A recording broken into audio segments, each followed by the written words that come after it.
नमस्कार, आप देख रहे हैं ग्लोब न्यूज झारखंड। मैं नंदिता आपके साथ। आइए नजर डालते हैं आज के समाचारों पर। स्वास्थ्य सुरक्षा सप्ताह के तहत राज्य सरकार के गाइडलाइन के तहत दूसरे वीकेंड के संपूर्ण लॉकडाउन का असर जमशेदपुर शहर में देखने को मिला। संपूर्ण लॉकडाउन का पालन शहर में किस तरह से हो रहा है, इसको लेकर एडीएम नंदकिशोर लाल ने शहर का निरीक्षण करने निकले। इसी दौरान सांची गोलचक्कर के समीप बने चेक पोस्ट में सड़क पर उतरकर स्थिति का जायजा लिया। इस दौरान उन्होंने स्वयं वाहन चालकों को रोककर आने जाने की विस्तृत से जानकारी ली और घर से कम निकलने के लिए हिदायत दी। इस क्रम में उन्होंने वहां तैनात पुलिसकर्मियों से सतर्क रहते हुए आवश्यक दिशा निर्देश का पालन करने का निर्देश दिए। वहीं उन्होंने कहा कि शहर में संक्रमण कम जरूर हुई है, लेकिन थमा नहीं है। बीते दिन भी संक्रमितों की संख्या ज्यादा मिली है। सरकार के गाइडलाइन का सही तरीका से पालन करने से कोरोना के तीसरे लहर से बचा जा सकता है, क्योंकि तीसरा लहर काफी खतरनाक है। इसलिए लोग सतर्क रहे और घरों से अनावश्यक बाहर न निकले। संपूर्ण लॉकडाउन को सही मामला में सही तरीका से इम्प्लीमेंट करना है। जो सरकार की गाइडलाइन है, लोग दुकान नहीं खुलें, सारे दुकान बंद रहेंगे। ऐसे लोग जो बिना काम से घूमते हैं वो नहीं घूमें, इसके लिए हम लोग चेकिंग करा रहे हैं। जो ड्यूटी में है वही जा सकते हैं, अदरवाइज जो बिना मतलब का जो इधर उधर घूमते हैं उसको घूमने में पूरा मनाही। क्योंकि जब तक अभी तक पूरी तरह से हम लोग जीरो लेवल पर नहीं पहुँचे, अब बढ़ेगा कोरोना का केसेस। ऐसे परिस्थिति में लोग अगर सचेत नहीं होंगे और ध्यान नहीं देंगे तो काफ़ी परेशानी का सबक बनना पड़ेगा और लोगों को सफ़र करना पड़ेगा। जमशेदपुर में वीकेंड के दौरान जारी लॉकडाउन के तहत जमशेदपुर में तमाम दुकानें बंद की। वैसे व्यापारी वर्ग और आम जनमानस भी इसका स्वागत करते नजर आ रहे हैं। राज्य सरकार द्वारा फिलहाल राज्य भर में अनलॉक 3 लागू किया गया है, जिसके तहत शनिवार शाम 5 बजे से सोमवार सुबह 6 बजे लॉकडाउन लागू किया गया है। इसके तहत तमाम बाजार की दुकानें बंद रही, सिर्फ मेडिकल सेवाएं इसमें खुली रही। वहीं इस निर्णय का भी आम जनमानस और व्यापारी वर्ग भी स्वागत करते नजर आ रहे हैं। इसके अनुसार वीकेंड पर लॉकडाउन का फैसला काफी अच्छा है, क्योंकि अनलॉक की प्रक्रिया में बाजार में भीड़ इकट्ठा होती है और खासकर रविवार के दिन बाजार में कुछ ज्यादा भीड़ इकट्ठा होती है और इससे संक्रमण का खतरा ज्यादा होता है, जिस कारण ये फैसला बहुत ही अच्छा है। बहुत ही असरदारी, सारे तरफ की सिर्फ जरूरी सेवाएं खुली हुई है। पिछले हफ्ते में मिल्क को बैन किया गया था, इस हफ्ते मिल्क को चालू किया गया, जिससे लोगों की कुछ परेशानियां हट गई है और लोग जरूरी सेवाओं, मेडिकल है, पेट्रोल पंप है, बाकी सारी जरूरी सेवाएं चल रही है। झारखंड सरकार ने जो फैसला लिया है बहुत ही अच्छा फैसला लिया है। कल काफ़ी रश थी बाजार में, जिसके कारण हो सकता है संक्रमण बढ़ जाए, मगर सारा लॉकडाउन जो संडे का हुआ है बहुत अच्छा पहल है और इससे बीमारी मुक्त हो जाएंगे पूरे शहरवासी। चांडिल डैम जलाशय के जलस्तर खतरे पर खोला गया 5 रेडियल गेट। स्वर्ण रेखा नदी का निचले स्तर जलस्तर बढ़ने से खतरा कोल्हान के पूर्वी सिंहभूम की जमशेदपुर, उड़ीसा, पश्चिम बंगाल आदि राज्य हाई अलर्ट कर दिया गया है। खरकई व स्वर्ण रेखा नदी का जलस्तर बढ़ने लगा। ईचागढ़ के विधायक सविता महतो की मौजूदगी में चांडिल डैम का 7 रेडियल गेट खोला गया। जानकारी देते हुए विधायक ने बताया कि लगातार हो रहे बरसात से चांडिल डैम का जलस्तर बढ़कर 181.55 मीटर पर पहुंच गया, जिससे विस्थापित दर्जनों गांव में चांडिल डैम का पानी घुस गया। वहीं विधायक ने इस डैम का जल स्तर को बढ़ते देख रांची स्थित मुख्यमंत्री हेमंत सोरेन के आवास पहुंचे। मुख्यमंत्री दिल्ली में रहने के कारण उनसे फोन पर बात कर विस्थापित गांव का जानकारी दिया। वहीं मुख्यमंत्री ने मामले को गंभीरता से लेते हुए विभागीय अधिकारियों को निर्देश देकर चांडिल डैम का जल स्तर कम करने को कहा। वहीं विधायक ने मुख्य सचिव सुखदेव सिंह एवं जल संसाधन विभाग के सचिव प्रशांत भूषण से बात कर मामले की जानकारी दिया। वहीं शुक्रवार रात्रि को चांडिल डैम का 7 रेडियल गेट को हाफ मीटर खोल दिया गया। मौके पर अनुमंडल पदाधिकारी रंजीत लोहरा, केंद्रीय सदस्य काबलू महतो आदि उपस्थित थे। मुझे ग्रामीणों से पता चला कि पानी चांडिल डैम का पानी गांव तक घुस गया, लेकिन काफी लेट बजे एक गेट खोली और आज सुबह 2 गेट खोले। और इसी तरह अगर जल ज्यादा से ज्यादा होगा तो और भी गेट खोलने के लिए हम आग्रह करेंगे और हमारे विस्थापित को हमेशा उनके साथ हैं रात 12 बजे भी, और एक भी विस्थापित को हम डूबने नहीं देंगे। स्वास्थ्य सुरक्षा सप्ताह के तहत शनिवार को संपूर्ण लॉकडाउन को लेकर सरायकेला खरसावां जिले के चांडिल में सुबह से ही सड़कों पर सन्नाटा पसरा रहा। चांडिल थाना के पास चांडिल मुख्य सड़क पर गुजरने वाले वाहनों की विशेष चेकिंग की गई। गैर जरूरत के वाहनों को पुलिस प्रशासन ने वापस लौटाया। प्रशासन ने चेतावनी दी। संपूर्ण लॉकडाउन को लेकर कपाली में प्रशासन चौकस रही। कपाली में विशेष चेकिंग अभियान चलाया गया, जिससे चालकों का मास्क और हेलमेट का चेकिंग किया गया। बगैर मास्क और हेलमेट के चालकों का चालान काटा गया। संपूर्ण लॉकडाउन का सख्ती से पालन करने को लेकर सड़कों पर पुलिस की गश्ती थी। लोग अपने अपने घरों में ही थे। जांच हम लोग को सरकार द्वारा गाइडलाइन जो मिले है, उस गाइडलाइन के अनुसार हम लोग मैंने जो लॉकडाउन है उसमें हम लोग मैंने कार्रवाई कर रहे हैं। जैसे जो दोषी पाया गया बाइक, जैसे 8 बाइक का हम लोग फाइन किए, जिसमें 4000 रुपये हम लोग फाइन किए हैं। नगर निगम क्षेत्र वार्ड संख्या 20 में नागरिकों ने जर्जर व बदहाल सड़क पर चिंता जताते हुए रविवार को धान रोपनी की। जयप्रकाश नगर बाबूडी वीआईपी कॉलोनी में सड़कों पर बने गड्ढों में जमा पानी में प्रतीकात्मक तौर पर धान रोपकर विरोध जताया। मौके पर युवा नेता आनंद चौरसी ने बताया कि वे लोग पिछले कुछ माह से वार्ड नंबर 20 की जर्जर व बदहाल सड़कों की मरम्मत की मांग को लेकर वार्ड पार्षद तथा नगर निगम कार्यालय से गुहार लगा चुके हैं, परंतु उनकी समस्याओं और मांगों पर किसी प्रकार की सकारात्मक कार्रवाई नहीं की गई। उन्होंने कहा कि जल्दी समस्याओं का निवारण नहीं हुआ तो आंदोलन को और तेज किया जाएगा। ये रोड जो देख रहे हैं ना, वही स्थिति आपको जयप्रकाश नगर में मिलेगा, वही स्थिति आपको झारूडी में मिलेगा, और लगभग आप बेकार बंद चले जाइए, लगभग सब रोड का हम लोग का स्थिति यही है। तो लगातार हम लोग झेलते आ रहे हैं। तो इसीलिए आज यहाँ पर जो आप युवा वर्ग देख रहे हैं, ये आक्रोशित है और ये लोग मजबूरी में आज रोड पे उतरा है कि धन रोपनी करेंगे। अब हम लोग धान ही रोड पे ही रोप देंगे, जिससे कुछ तो भला हो। रोड तो बनना नहीं है। और अभी जो वर्तमान में हमारे माननीय पार्षद है, इनसे हम लोग उम्मीद भी कुछ अब नहीं रखते।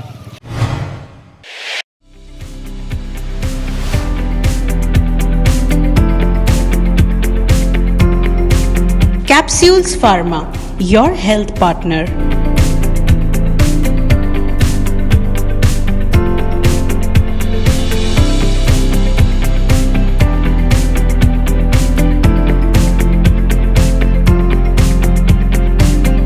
यहाँ सभी रेंज की दवाइयाँ उपलब्ध है।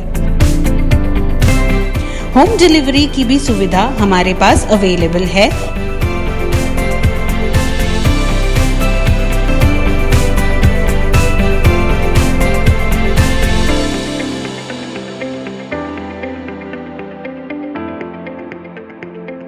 और साथ ही पेट केयर रिलेटेड प्रोडक्ट्स भी अवेलेबल है। तो जल्द संपर्क करें कैप्सूल्स फार्मा। हमारा पता Adityapur 2 main road, Adarshila tower, semi basement, shop number 1 near Gayatri Shiksha Niketan Vidyalaya. हमारा phone number 9073329263। Galaxy Caterers. Parties begin with us. We serve events like wedding parties, anniversary parties, engagement parties, birthday parties, business launches, and more.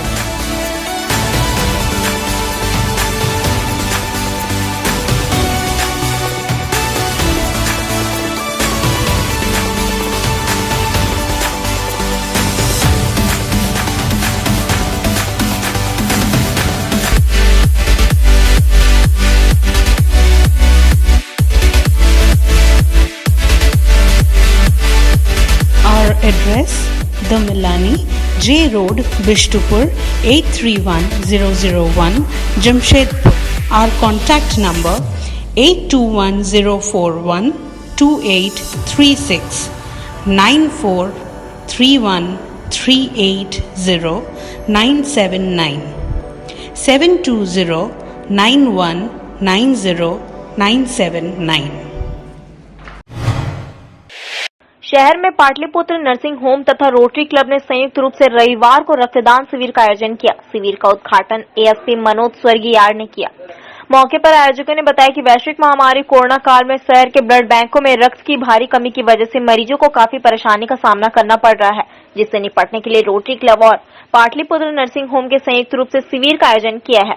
रक्तदान ही महादान है तथा मनुष्य के जीवन की रक्षा के लिए रक्तदान नितांत आवश्यक है। इसी लक्ष्य की पूर्ति के लिए जिले में रोटरी क्लब समय समय पर रक्तदान शिविर का आयोजन करती है। आयोजकों ने यह भी बताया कि जिले के लोग को रक्तदान अवश्य करना चाहिए, क्योंकि रक्तदान ही मानव धर्म है। मैं सारे जितने भी डॉक्टर्स हैं और हेल्थ वर्कर्स हैं, सबको थैंक यू अपने दिल से कहना चाहूँगा। आप लोगों की वजह से हम लोगों ने सेकेंड फेज ऑलमोस्ट कंट्रोल कर लिया है और बाकी थर्ड फेज भी आएगा और हमारी सभी मिलजुल के काम करने से थर्ड फेज भी कंट्रोल हो जाएगा।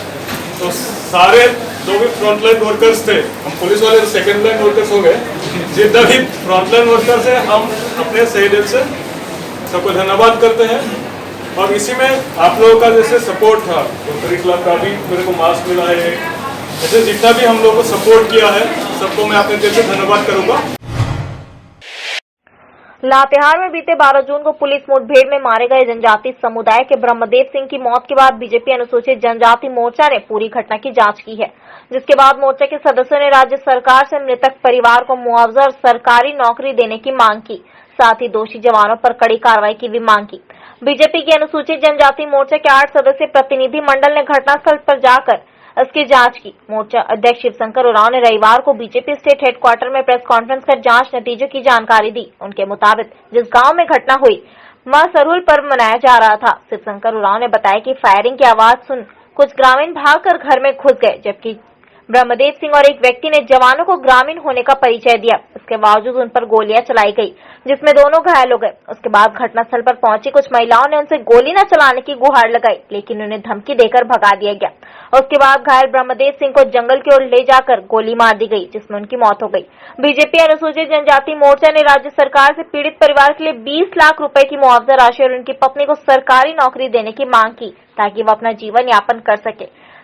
मांग नहीं माने जाने पर बीजेपी ने आंदोलन की चेतावनी दी है। वर्तमान हेमंत सोरेन की सरकार, वर्तमान झारखंड सरकार, आम जनता जब अपने खेत खलिहानों में अपने हक के लिए निकल रही है तो एक तरह से घबरा गई और वो भारतीय जनता पार्टी जो आम लोगों को, आम नागरिकों को उनके हक अधिकार के लिए साथ दे रही है, तो चुन करके हमारे भारतीय जनता पार्टी के प्रदेश अध्यक्ष आपके अनुसार प्रदेश अध्यक्ष पर एफआईआर किया गया। एफआईआर करो, जितना करना है करो, लेकिन भारतीय जनता पार्टी के कार्यकर्ता आम जनता की, आम नागरिकों के अधिकार और हक के लिए निश्चित तौर पर उनके साथ खड़े हैं। की मांग है कि पीड़ित परिवार को 20 लाख रुपये का मुआवजा मिले और मृतक की पत्नी इंटर पास है, उसको सरकारी नौकरी, उनकी जो योग्यता है उसके अनुसार सरकारी नौकरी मिले और ग्रामीणों को न्याय मिले। जमशेदपुर के मानगो जवाहर नगर रोड नंबर 15 स्थित मानगो पंप हाउस से सप्लाई होने वाला पानी गंदा होने की शिकायत मिलने पर बन्ना गुप्ता आईटी सेल के संस्थापक पप्पू सिंह के नेतृत्व में आईटी सेल के तमाम सदस्यों ने पंप हाउस का निरीक्षण किया, साथ ही वहां के पानी की गुणवत्ता की जांच की। वहीं मौके पर पंप हाउस के प्रोजेक्ट मैनेजर अर्जुन शाही से भी गंदे पानी की सप्लाई से संबंधित शिकायत की, साथ ही 24 घंटों का अल्टीमेटम देते हुए इसे ठीक किए जाने की नसीहत दी। मौके पर आईटी सेल के प्रदेश अध्यक्ष अखिलेश सिंह, जिला अध्यक्ष भवानी सिंह, मुकेश सिंह आदि उपस्थित थे। कार्यक्रम के बाबत जानकारी देते हुए बन्ना गुप्ता आईटी सेल के संस्थापक पप्पू सिंह ने बताया कि क्षेत्र में कई दिनों से पानी की आपूर्ति सही ढंग से नहीं हो रही थी और न ही साफ पानी की आपूर्ति हो रही थी। आज वे लोग प्रोजेक्ट मैनेजर से मिलकर 24 घंटे में आपूर्ति सही ढंग से करने की नसीहत दी। अगर इन 24 घंटे में उन लोगों की मांग पूरी नहीं होती है तो बृहद आंदोलन किया जाएगा। मांगों का पानी का जो सप्लाई है वो सप्लाई सही से नहीं हो पा रहा है और पानी में जो है वो बहुत सारा गंदगी आ रहा है, जिसमें कीड़ा मकोड़ा है, जो फिल्टर है फिल्टर सही से नहीं हो पा रहा है। तो ये सब मांगों को लेके हम लोग यहाँ के जो प्रोजेक्ट हेड हैं मिस्टर शाही, उनसे आके मिले हैं और उनको अल्टीमेटम दिए हैं कि 24 घंटा के अंदर पूरा मांगों का जितने जगह पानी सप्लाई होता है वो टाइम टू टाइम हो और उसका पानी का जो गुणवत्ता है एकदम 100%। कोआली थाना क्षेत्र के हल्दी पोखर निवासी कमल लोचन महतो का पार्थिव शरीर नेपाल से 4 दिनों के बाद जब हल्दी पोखर पहुंचा तो शोक संवेदना में पूरा हल्दी पोखर डूब गया। सभी ने एक स्वर में दुख प्रकट किया, जैसे लगा मानो कुछ समय के लिए समय थम सा गया है। परिवार वालों का रो रो कर बुरा हाल हो रहा था। आसपास के लोगों ने एवं परिजनों ने शोक संवेदना में डूबे शोक संतप्त परिवार को ढांढस बंधाया। घटना के संबंध में परिवार वालों ने बताया कि 32 साल का कमल लोचन महतो एक मैकेनिकल इंजीनियर है जो बीटेक करने के बाद भारत के प्रेसिजन इंफ्राटेक लिमिटेड में मुख्य अभियंता के तौर पर कार्य कर रहे थे। उक्त कंपनी का भारत एवं नेपाल में भी काम चल रहा था। इसी के मद्देनजर अपने अधीन कई कर्मचारियों को लेकर नेपाल के सिंधुपाल चौक हेलम्बू के मेलानची नारायण नदी पर हाइड्रो इलेक्ट्रिक पावर का काम कर रहे थे कि इसी बीच भूसंकलन से होने से 10 भारतीय इसकी चपेट में आ गए, जिसमें 3 लोगों की मौत हो गई। इसमें युवा मैकेनिकल इंजीनियर कमल लोचन महतो भी शामिल थे। नेपाल में पोस्टमार्टम के बाद उनके पार्थिव शरीर को हल्दी पोखर लाया गया, जिसके बाद परिवार वालों ने विधि विधान के साथ उनका अंतिम संस्कार नागा नदी में कर दिया। पोटका प्रखंड में आज कोरोना की टीका लेने के लिए लोगों में काफी उत्साह देखा गया। बढ़ चढ़कर लोग कोरोना का टीका ले रहे हैं। बताया जा रहा है कि ग्रामीण क्षेत्र के लोग अब बढ़ चढ़कर कोरोना का टीका ले रहे हैं। वहीं आज हल्दी पोखर पूर्वी पंचायत में 18+ लोगों को टीका दिया गया, जिसमें महिलाएं और युवा वर्ग काफी संख्या में टीका लेने पहुंचे हुए थे। पोटका प्रखंड में कुल आज 1500 लोगों को टीका दिया जाना है। वहीं टीका केंद्र में काफी भीड़ देखते हुए पुलिस भी पहुंची और पदाधिकारी भी मौजूद रहे। टीका केंद्र में पहुंचे पदाधिकारी अभय द्विवेदी ने कहा कि युवाओं में टीका लेने के लिए काफी उत्साह देखा गया। हम 45+ लोगों से अपील करेंगे कि जो लोग कोरोना का टीका नहीं लिए हैं वह टीका अवश्य ले और सुरक्षित रहे। उसमें युवाओं में और युवतियों में दोनों लोगों में बहुत उत्साह देखा जा रहा है और ये उत्साह हमेशा बना रहे, ऐसा हम लोग का प्रयास है और अधिक से अधिक लोगों का हम करें अभी वैक्सीनेशन। हाँ, अभी लोगों से अपील भी है कि वो खुद भी अधिक से अधिक संख्या में आएँ और आकर के वैक्सीनेशन लें। और इसके साथ साथ 45+ वाले लोगों से भी मुझे यही अपील करना है, उनसे ये आग्रह है कि वो भी आएँ और किसी अफवाह में ना पड़े और 18+ वाले जिस तरीके से उत्साहित हैं वैसे वो भी उत्साहित होकर के वैक्सीनेशन कराएं। कपाली के शराब भट्टी में विवाद के बाद स्थानीय युवकों ने पुट्टी मिस्त्री पर हमला कर 3000 रुपए छीनकर फरार हो गए। प्राप्त जानकारी के अनुसार चांडिल थाना अंतर्गत कपाली के डैम डूबी के रहने वाले इजाद अली पुट्टी मिस्त्री का कार्य करता है। आज दोपहर में किए गए कार्य का 3000 रुपए मजदूरी लेकर घर लौट रहा था। इसी बीच वह शराब पीने के लिए भट्टी जा पहुंचा, जहां पहले से ही क्षेत्र के कुछ युवक शराब पी रहे थे, जिनके बीच किसी बात को लेकर विवाद हो गया, जिसके बाद तारिक और अन्य युवकों ने उस पर धारदार हथियार से हमला कर उसके मजदूरी के 3000 रुपए छीनकर फरार हो गए। इधर घटना के बाद लहूलुहान हालत में इजाद अली वहीं पड़ा रहा, जिसकी सूचना स्थानीय लोगों ने पुलिस और परिवार वालों को दी, जिसके बाद घायल इजाद को एमजीएम अस्पताल में भर्ती कराया गया। वहीं पुलिस हमलावर युवकों की गिरफ्तारी के लिए छापेमारी कर रही है। हफ्ता उठा के आ रहे थे पेमेंट लेके, तो पीने के लिए घुसे, पीने का आदत है थोड़ा बहुत, तो पीने के लिए घुसे हैं, उसी में पैसा छीन छान लिया है और मारा भी है। कितना पैसा था इनका? हफ्ता था, करीब 3000 रुपया था। क्या काम करते हैं? पुट्टी का काम करते हैं। तो कहाँ काम कर रहे थे? पुट्टी का काम कहाँ, दूसरे जगह जाके टेम्पो से जा रहे। तो कहाँ है शराब भट्टी? शराब भट्टी डैम डूबी में, डैम डूबी में, कपाली डैम डूबी है। क्या नाम है उनका? एजाजुद्दीन।